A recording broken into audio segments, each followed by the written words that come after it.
Hey, what's up? Have you ever heard of an ungoal or inverted thinking? It's this weird mind trippy thing, but if you're a business owner and you want to make more money, sometimes it's really helpful to ask the opposite question that we normally would ask. So instead of saying, how do I be successful? We say, what would I have to do to be an abject failure?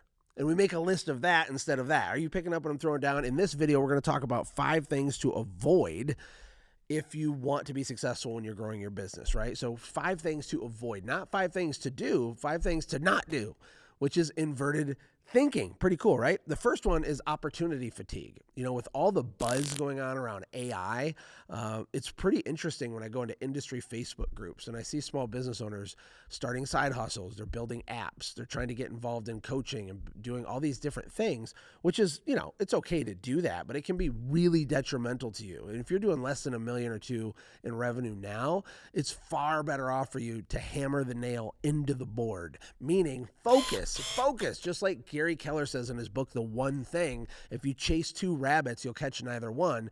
I'm currently pulled in too many directions and it's really bad. And I know this, and I still have said yes to a few things that have made things difficult. So opportunity fatigue happens when your brain gets worn out by all the possibilities, all the coulds. You know, there's so many things you could do, but really the only thing that matters is what must you do to get the result that you and your family want right now. Do you need to do 2 things to make your $1 million? Or do you need to do 1 thing? I can already answer that for you.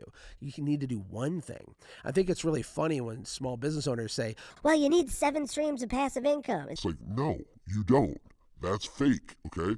Billionaires have 17 streams of passive income, but you need to hammer a single nail into a board. You need to invest your time, money, effort, energy, and resources into your business, get it up over the hump without being distracted. You need to put blinders on. You need to have tunnel vision because that's how you win. And all these people that say you need all this passive income, most of them made all their money from like 1 thing.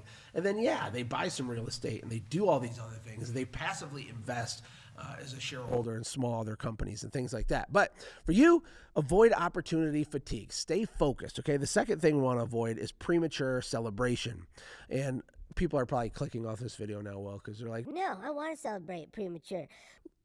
Everybody always wants to do the bad thing, right? You know, success principles are like not confusing. It's just no one does them because we're rebellious little short-sighted people sometimes.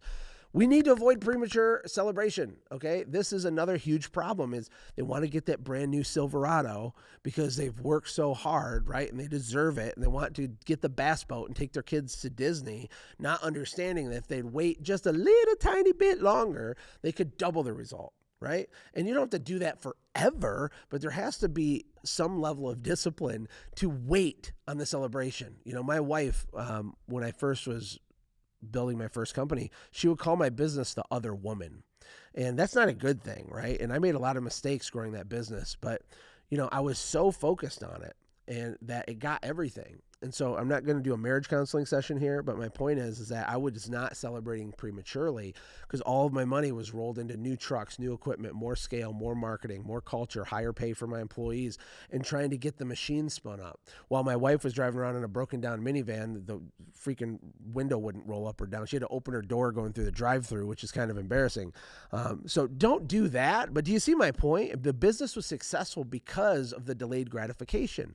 And this is proven. It's observable truth. We know that good things happen if you wait a little bit longer. So it's not a no to the bass boat. It's just a not yet. Okay, number 3, we need to avoid burnout. Are you burned out right now? This time of year, people daydream and fantasize about selling their company. I think most local business owners, at least several times a year, think about like, oh man, that'd be pretty cool if I could sell my company. Burnout is really bad on your bank account. It's bad on your health. It's bad on your relationships. It's bad on everything. So how do we avoid it? Well, we use our brain. That's how we avoid it. We need to pre-schedule things that are useful for your brain ahead of time. You know, it's usually not a secret when you feel overwhelmed and burnt out. It usually happens as a repeating cycle. Like every June, you sink into this deep anxiety and stress or something, or every December. For me, the winters were hard. I get in my own head, right? So we need like getaways, strategic resets, a vacation, a staycation. We need days off. We need time to reset. We need time to think. You know, you may feel like you're working hard, but it's very possible that you're not being productive like at all. You know, there's a difference between productivity and just busyness. They're not the same thing. And so you can sweat and be stressed all day and have 12 hours go by and not really move the needle on anything that matters. That's what burnout does. It keeps you busy doing stuff, but you're not clear-headed enough to even do the right stuff in the right order to actually move the needle. And your life becomes Groundhog's Day. You end up resenting your business. Your family starts resenting you. It's a nightmare. We got to take care of ourselves. You know, small business owners have the earning potential of a professional athlete. And people don't think of it like this, but it's true. You know, the average, I don't know, Will, what does the average NBA player make? Like $1 million a year? Average? Something like that. Business owner, you can pick up dog poop with a pooper scooper service and make $1 million a year, but you don't treat your brain and your body like the athletes do. You know, after every workout, they're in ice baths. They have like massage therapists. They're getting like chefs cooking them the perfect food. And yeah, I'm not saying you have to do that, but it's the same principle, is that their body is the asset and they have to protect and optimize it. The same is true for you. Your brain, your health, your clear-headedness is the asset. It's so important to not only just avoid burnout, but to lean into loving on yourself a little bit so you can feel good. Myron Golden always says that the goal is never to do something. The goal is to feel like doing something. Because when you feel like doing something, the doing something is easy. It's effortless, right? Who do you need to become to automatically do what's required, to then automatically get what it is that you're supposed to get? That's what we're talking about here, and so many small business owners are burned out. Okay, next one is avoid divorce. I wasn't going to put this on here, but I'm like, no, it's really true. If you want to be successful, don't get divorced. It's a really, really bad idea. Not just because of the emotional trauma and that rips your family apart and the kids and all that, but from a business perspective, it's horrible, right? So we need to make deposits and investments in our relationship as we go. And when I was talking about my wife with the broke down minivan, you know, it's kind of funny now we tell that story, but about 7 years into our marriage, we almost got divorced. I was going to move out. I was looking at apartments. We were just meh, because, you know, I was giving everything to the business as an act of sacrificial love in my mind to my family, but they felt completely abandoned because I was never there. And we got that all figured out.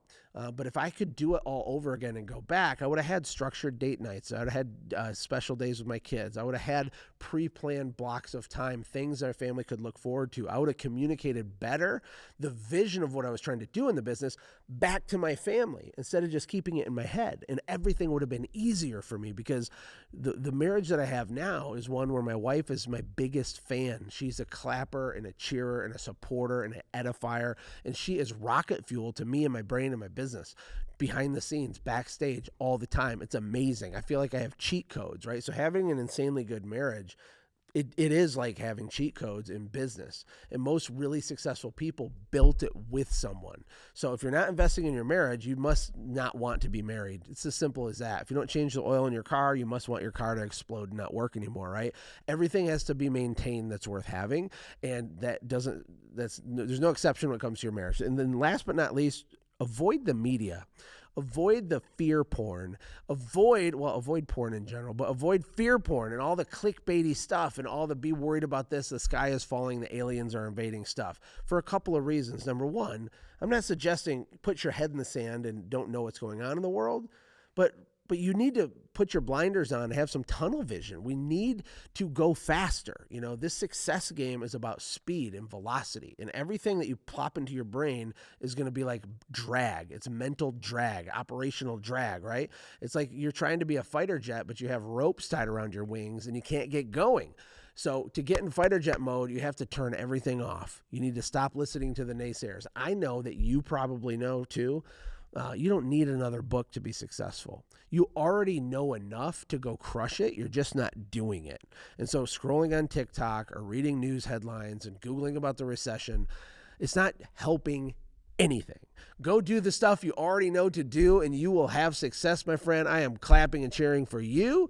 And thank you for being here on this channel. You know, what do you think about these videos? What did you think about this video? Type it in the comments below. I'd love to interact with you, and I'll see you in the next one.